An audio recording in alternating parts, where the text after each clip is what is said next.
Systems firing at all cylinders. We have hit maximum capacity. Welcome back to another episode of System Overload. I am your host, Vermazing. And in this episode, we will be covering the identity and the patterns, but also recognition. I'll get into more about that in a second. First and foremost, I want to let you know that this is a video podcast. You can watch this on YouTube or Spotify. If you are on something else and you're just listening in, there will be video in the background, video on the screen, images, but you don't need to see them to follow along. Getting into it, this episode is titled The Ghost in the Machine. Why your favorite studio is not a person. So what does that make you think of? Your favorite studio is not a person. What do I mean by studio? That could be anything. It could be your favorite movie studio, your favorite game studio, anything in entertainment.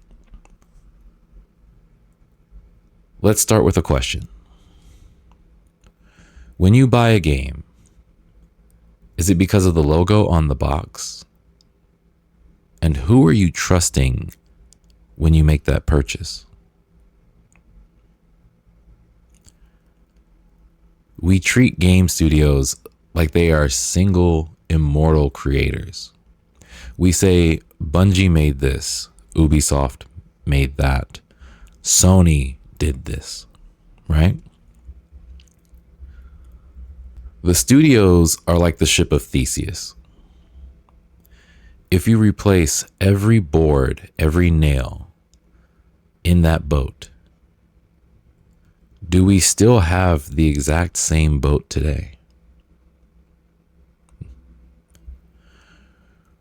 We are going to be breaking down why the name on the jersey does not mean that the star players are still on the court. If you understand what that means, even if you're not a sports player, you might be able to identify with this one. So let's move to our next segment. We are going to be talking about the great Michael Jordan. You don't have to know who Michael Jordan is, but Michael Jordan was one of the greatest basketball players of all time. He's still alive to this day, but he does not play basketball anymore. But he's most known for playing for the Chicago Bulls. He helped the Chicago Bulls get on TV because they weren't on TV to begin with. They weren't even televised in Chicago at the time. And he helped them achieve multiple championships. And it wasn't just him. There were other players as well. But when you look at Michael Jordan, you look at the fact that this man started his NBA career for professional basketball in 1984. He played his last game for the Washington Wizards in 2003 to help the Washington Wizards become a known basketball franchise because he had partial ownership in that team. Now, if you were watching basketball today, and the NBA playoffs are going on right now, you would see that Chicago is not doing that well. I'm just using this as an example. If you saw Michael Jordan at a restaurant, would you walk up to him and tell him, hey man, you need to get your act together. You and the rest of the Chicago Bulls need to start winning more championships? Why would you do that? This man hasn't played since 2003. It is currently 2026. That is 23 years after he is retired from professional basketball. Why would you do that? Because people still wear his jerseys and you still think he's still relevant? Or do you still think that he represents the Chicago Bulls? You see what I mean? If you already understand where I'm going, you know that a studio should be treated like a sports team. Just because Michael Jordan, Scottie Pippen, Dennis Rodman, Steve Kerr, all these players were on the field, were on the court when you fell in love with that team, doesn't mean they still represent the team today. Steve Kerr is now the coach, the head coach of the Golden State Warriors. He has nothing to do with the Chicago Bulls anymore, right? So when the coaching staff, the star players leave these franchises, the playbooks change, the identity of the team changes, right? And this could be said the same for baseball, for football. We could give plenty of other examples: hockey, soccer, right? Rugby. Brand identification is important. Expecting the same quality from people who did not build the brand that you know of should not be held accountable for these things. Now, you can agree with that. You, the listener right now, you can agree with that because that sounds logical, right? But let's look at something different. Let's look at Bungie. Right? Let's look at Bungie. So, what does Michael Jordan and Bungie have in common? Right? Because you may think this is a weird transition to go from, even though it kind of makes sense in your head, right? Kind of makes sense. But why are we transitioning from a basketball player to a game studio? Well, like Bungie, they became big in Chicago. They started in Chicago, where we knew about them from, Halo and stuff. But the thing that we have to recognize is that they are not the same people. Bungie is no longer the same company. The name is the same, right? Like the name on the jersey is still the same. The Chicago Bulls are still there. Is Michael Jordan still there? Is Dennis Rodman still there? Is Scottie Pippen still there? Is Steve Kerr still there? No, they're not. So if you're familiar with Destiny, there's been a resurgence in Destiny recently where a lot of people are going back to play Destiny 1. They're finding that they've fallen in love with the game again, and they're trying to figure out why Destiny 2 is not the same game. Why is it not as fun? Why is it not as engaging? They aren't the same company that made Halo, or even the same company that launched Destiny 1. Let's use an example from Destiny to Destiny. Banshee-44. Like a studio that has been rebooted too many times, the gunplay is still there, but the memory they had of the gear, of the people that used the weapons, is starting to fade. Think about that. Banshee-44 originally in Destiny was this awesome gunsmith. We're not going to get into the story. We're going to talk about Banshee as a character. Banshee had so much personality. He had so much utility. Whenever you finished a mission, you could go back up to Banshee, check and see what he had that was new. Maybe he had some better weapons. Maybe he had some better rolls on some weapons that you wanted. Maybe he had that sniper you wanted, or that auto rifle that you wanted. But he also gave you things to do. He would talk to you. He had different dialogue for you, right?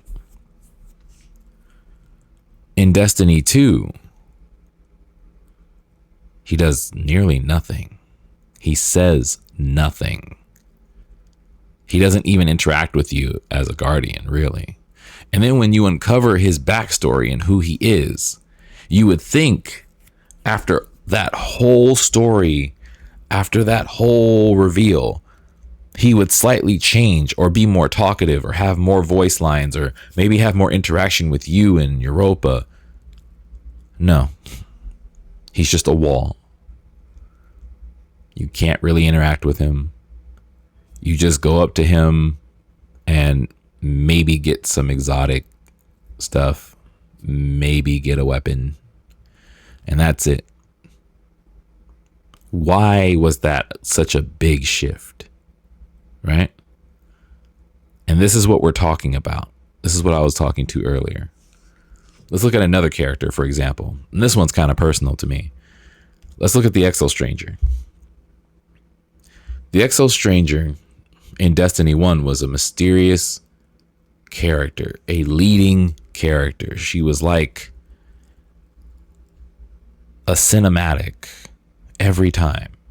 She was constantly watching you from the shadows. She was watching your progression. She even spoke to you from time to time. And then look at the Beyond Light version. Completely devoid of personality. Not even the same type of character. Not even the same type of interactions. She doesn't even go with you on any missions. She just stands there in one spot. Gives you some missions. And then when you finish all of her missions, she becomes a vendor and sells you some powers. When the writers and the personnel change, the soul of the character shifts, even if the model looks the same. Take that in for a moment.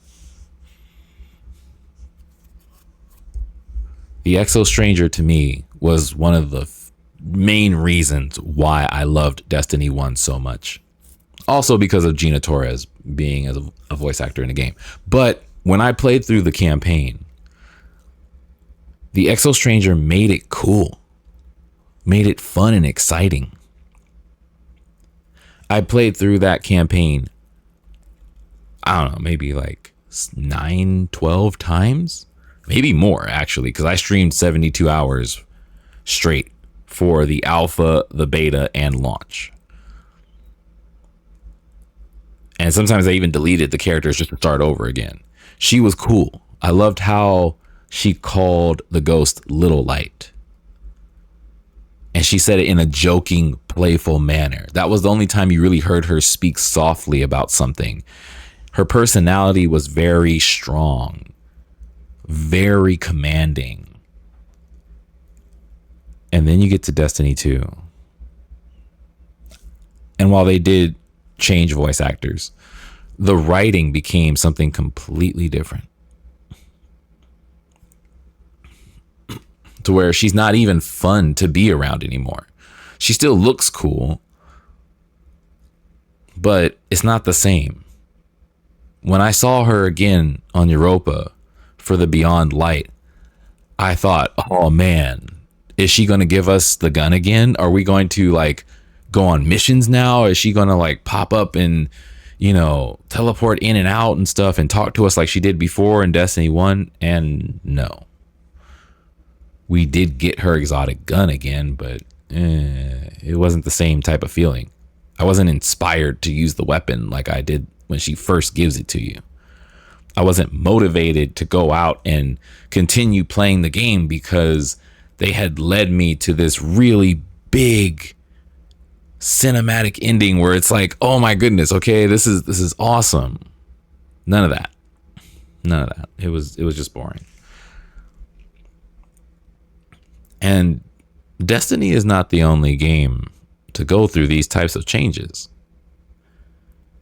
If you don't know, The Division also went through a very similar change, right?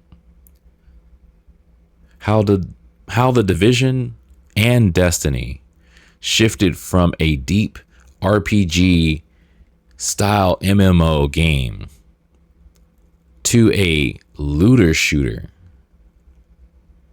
tells you that the original visionaries were no longer there. And let's talk about that. Because when you look at something like Tom Clancy's The Division, may he rest in peace.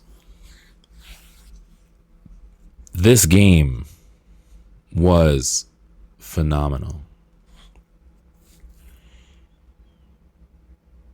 And while if you played it from launch, you can say, man, that game had so many bugs, had so many issues. What are you talking about? I started playing it, I think it was update 15 when my friends got me into it because I was playing Destiny for so long. After all the fixes, I mean, this game was really bad up until update, I think 15.1 or something like that. Or I think maybe even 5.1 or 15.1, something like that, when they introduced the shield set. But this game was on local news in the United States for being so buggy, so bad, that players were revolting.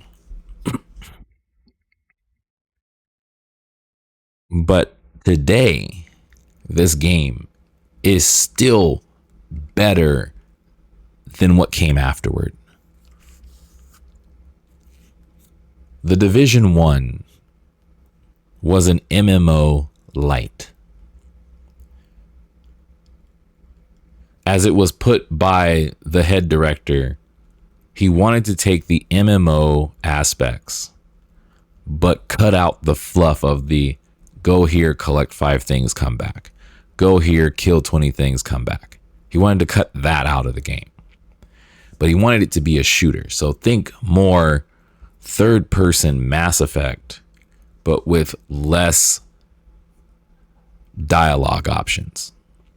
You don't have to choose between making a good response, a negative response, or a neutral response. You just play through the game, but you're playing with other people. It's still a massive multiplayer online RPG. It's just a shooter. And while he did get criticized from time to time for his ideals, he came up with a great game.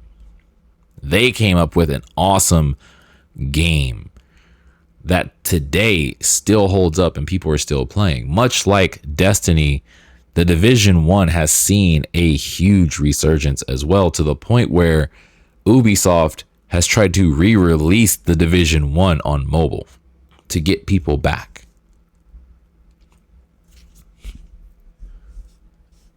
And where is the Division 2 now? The Division 2 is a looter shooter that has been dying for a long time because it's just not that fun. It's also no longer a Tom Clancy game because Tom Clancy died. His name is still on it, but they have no permissions. They have no rights to use Tom Clancy's name. That's why they just refer to it as the Division 2, because they cannot say the Tom Clancy part. So now that this is an Originals game, they have to do things on their own. They can't use Tom Clancy's stories. They can't use Tom Clancy's books as reference. They can't go to his family for help legally. And that's very similar to how Bungie is. When Bungie lost their Microsoft contract and they were no longer making Halo and Activision bought them, we saw a mass exodus of developers. We saw a mass exodus of studio heads. The original creators of Bungie, the people who had an ideal that we want to make video games, but we want to do it different. They made Halo and Destiny under the mindset of, we want to make a cinematic epic movie that you can play at home. That's crazy, but awesome. They wanted to make a movie quality video game, right? Storytelling was Bungie's main focus of operation. They wanted to tell great stories with their video games. They wanted to inspire people. They wanted to make things memorable. Just like George Lucas, if you remember Knights of the Old Republic, IGN had did an interview with a lot of the devs, and they talked about at Obsidian and at Lucas Arts. They talked about how George was so critical of Knights of the Old Republic that he would come in and just rip through their ideals. And in that article, one of the devs asked him, why is he being so harsh on us? Why are you just coming in and just ripping our ideas apart? And George said to them, I don't want to make an easy game to just make money. I want to make something that's memorable, that will stick with people for years and generations afterward. George Lucas isn't the only person to have that mindset. Bungie did. And a lot of people at Nintendo also had that same mindset. I'm not going to butcher their names because they're no longer with us. And I don't speak Japanese that well, especially with my deep voice. But they had those same ideals, which is why Knights of the Old Republic 1 and 2 are so heavily regarded, which is why Destiny 1 is so good and held in high esteem. Same thing with the Division 1, right? These games were made with love and care, not just for the moment, but for future generations. So that you playing the game when it launched can play it with your kids when they grow up, and you guys can still have fun. You can still find new things to discover. You can still find new builds or new pathways. These games were made future proofed. And that's what people are seeing with Destiny right now. People are going back to Destiny on PlayStation, on Xbox, because the game is still running. Bungie still keeps the servers up and running, and there's still things to do. There's still campaigns. There's still missions. There's still weeklies. There's still rotations. There's still resets. There's still missions that you can just achieve, and you can just log in and just play and have fun. That's the mark of a good game. When Bungie went to Activision about what to do with Destiny, Activision told them, if you want to make more money, make a Destiny 2. Make it a looter shooter, because that's what is popular right now, and you'll make tons of money. And they followed Activision's advice.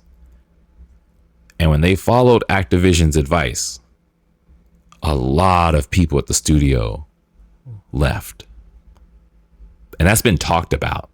It's been talked about in interviews with other devs, with other directors, with other leads. They've talked about this publicly. This isn't just something that I'm talking about out of nowhere. These are public statements that have already been made. They did not agree with Activision's way of business. And it led to a lot of people leaving over time.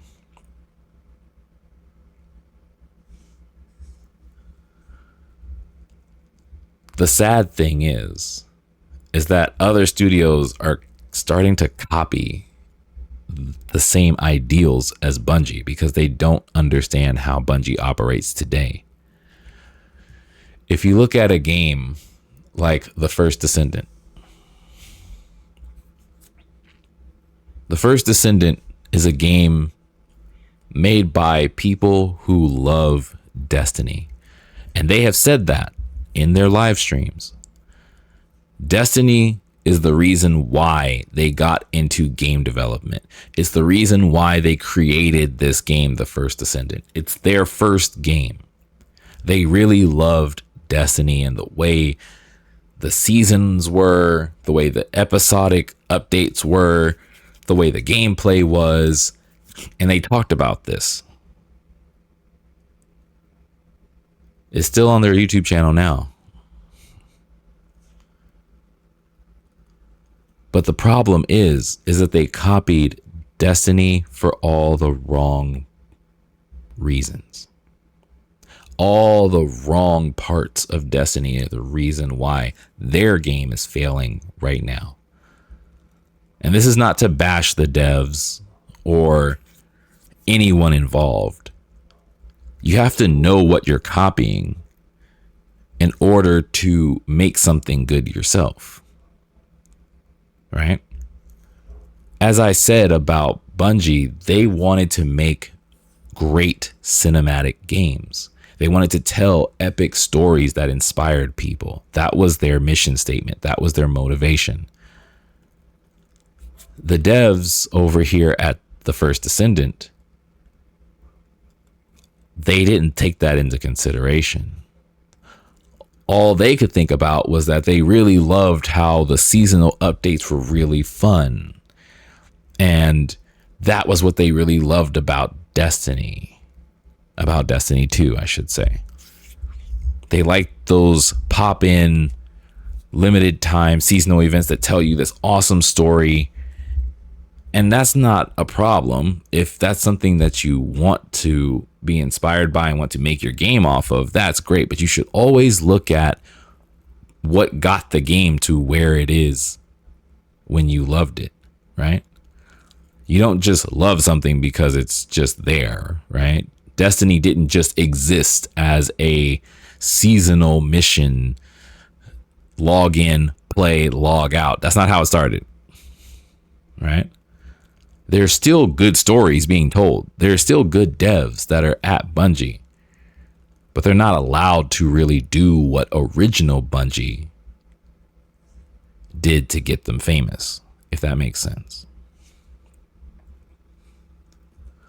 So in the background, we have Oh Brave New World, which is the 20th anniversary video of Bungie and how they talked about their growth over the years, making Marathon, making Halo, getting the Microsoft contract, where they started in Chicago, how they eventually moved to Seattle, bought a movie theater complex, and made that their head studio, which is awesome because they were following that dream of making these cinematic games. And what better place to make games than in a movie theater, right?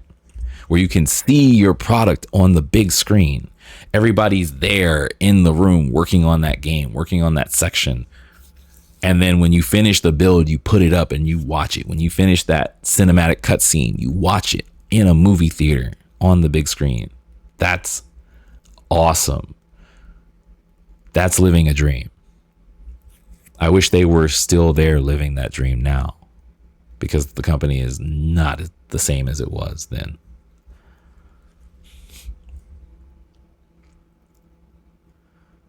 So moving forward, we can recognize these patterns, right? We've talked about how people leaving cause significant change. How the studio leads,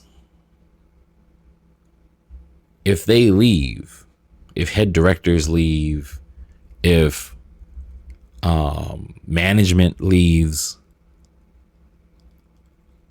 is that really them leaving, or is that continuing their project at another place? Let me give you an example. If a lead designer leaves Studio A and starts at Studio B, is Studio B where the real sequel is? That's something to think about. We've seen this plenty of times already, right? Unfortunately, a lot of the original devs at Bungie are no longer fully in the industry, right? We're not going to get any more music from Martin O'Donnell. Unfortunately, he's in politics. Tom Salta is also not really making music that much anymore. He has a mentor. I mean, he's a mentor to many, excuse me. He's still making music here and there, but he's mostly helping the next generation of composers, right? A lot of people that are here at Bungie, that were here at Bungie, are no longer here because of the board of directors, the executives changing. how Activision was and forced them to leave. And then eventually they left Activision, right? As a studio, they left Activision and tried to become independent. And now Sony has acquired them. So there's been tons of shifts. But it's not just them that we've seen tons of shifts from like that. We've also seen BioWare, EA, right? Massive layoffs from other studios, right? When there's a mass exodus of veterans, mass exodus means high risk of soulless content for a few years. Dragon Age saw that biggest shift recently. And if you know about Dragon Age, you know what I'm talking about. But it's not just Dragon Age. Look at Need for Speed. Need for Speed Unbound, while it could have been an amazingly awesome game, Criterion never even got the chance to finish it because EA decided to unleash it to the world because they played the progress demo before their Christmas break and thought it's playing good enough. I don't need to play anymore. Let's just release it while Criterion was away on their holiday break. You need to start to rein in these expectations and learn to love the people, not the studio. A lot of people get heartbroken over pre-orders and release day flops, and they say, well, why isn't Bungie making the same great game that they used to? Why isn't Sega making the same great game? Why is it that these studios don't make the same stuff that they already made? It's because the people aren't there anymore. When you look at a game like Diablo 4, for example, there were so many people up in arms about Diablo 4 after it came out. Why isn't this just like an upgrade of Diablo 3? They made Diablo 3. This is a no-brainer. They could just take that system and just put it in this game. Why would they take it out? Why would they change the game so much?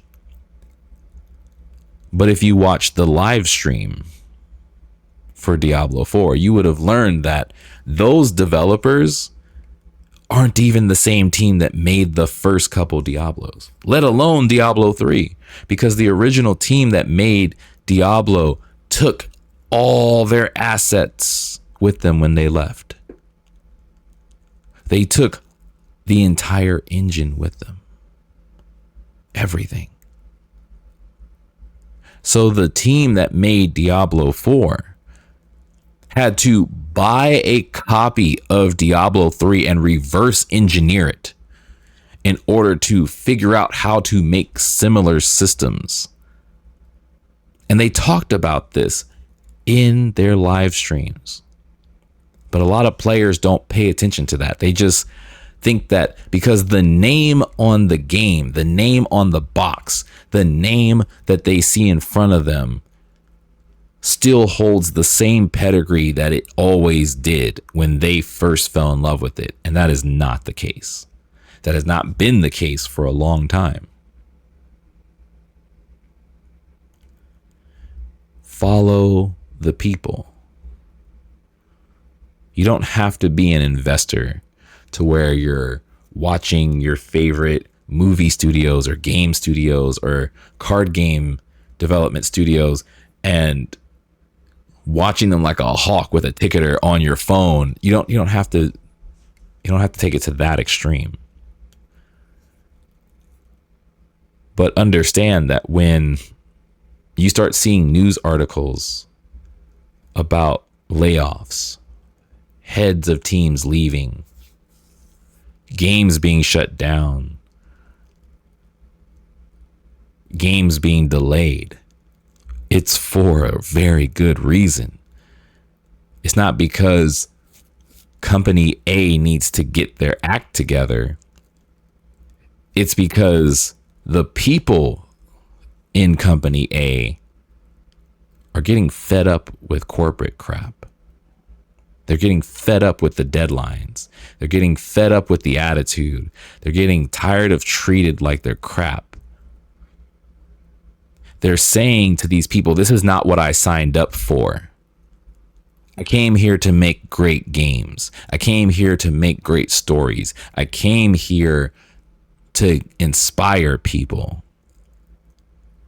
But all corporate cares about is deadlines and money. When corporate would understand, the executives would understand that you make great games, you get tons of money by making the consumers happy.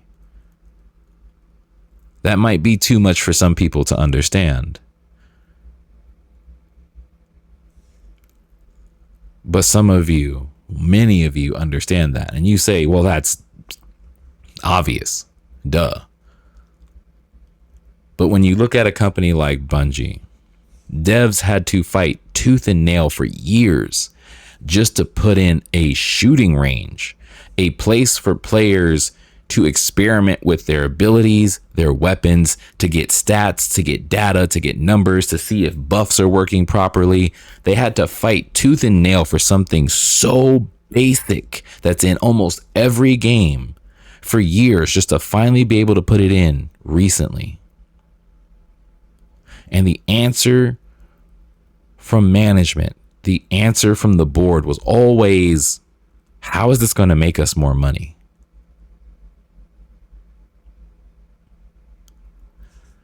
That should tell you the disconnect between upper management and their development team. Not even the discord between upper management and the development team, upper management and their consumer base, their target market. These are words of jargon that you may not understand, but a target market is who you're selling to. The people that want to buy and interact with your product. So if the higher ups don't understand that people staying in our game longer means they're having more fun, means they want to buy more skins, they want to buy more DLCs, they want more content, they want more reasons to keep playing that game, means we keep making product to feed the beast. We make more money. They don't understand that.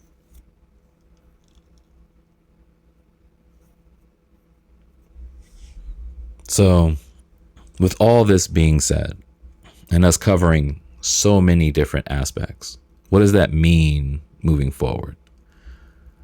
Because there is a positive turn to this. It's okay that things change. Everything is going to change at some point in time. It's okay.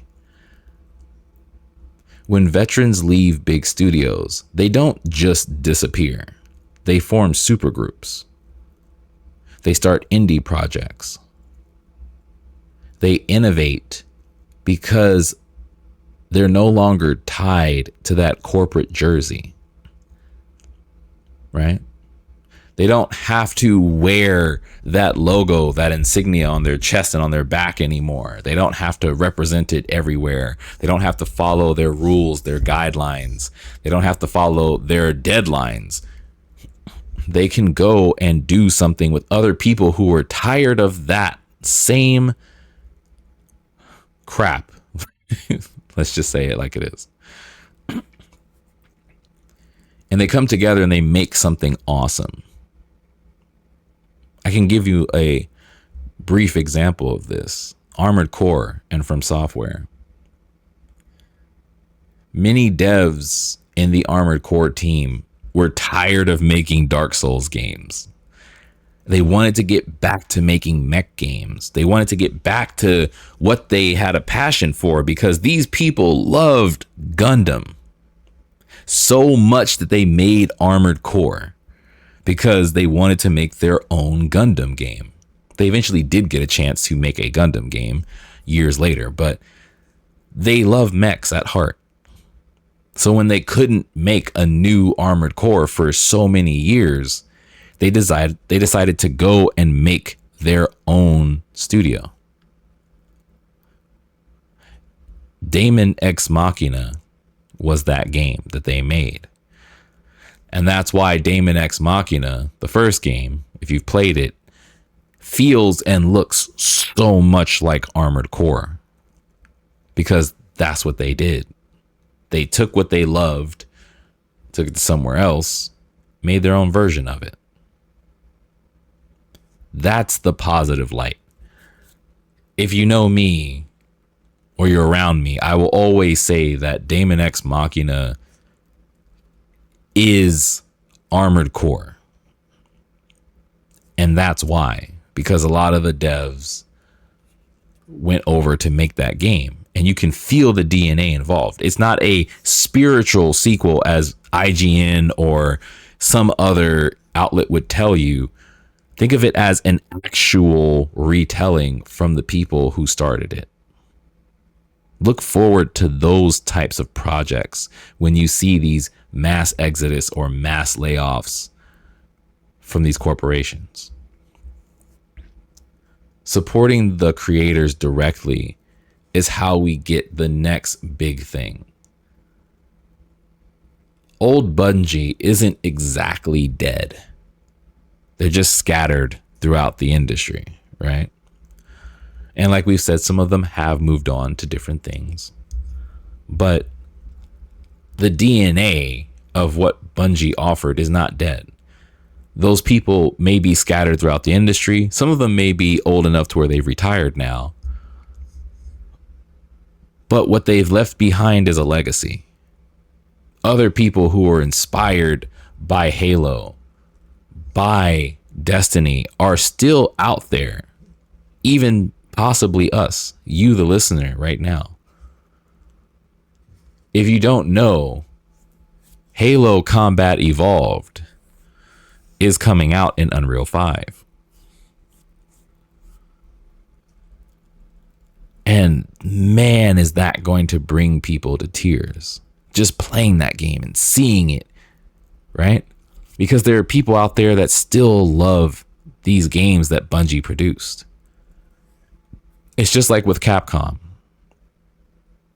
When Capcom started doing remakes, one of the things they said about those remakes was the reason why they're okay with the remakes coming out, like Resident Evil 2 remake, right, was because the people who worked on Resident Evil 2 remake were the kids that played it growing up. It's the generation that fell in love with it when they were younger. This is their childhood. They wanted to see it better. They wanted to upgrade it. They wanted to add all the things that could never be added into the original. And that's why Resident Evil 2 remake got such high remarks and such high scores. And Capcom said themselves, the Resident Evil team director and the staff directly, was, these are the people who grew up watching us. And now it's their turn. And they made something great. That's what you have to look forward to. Right?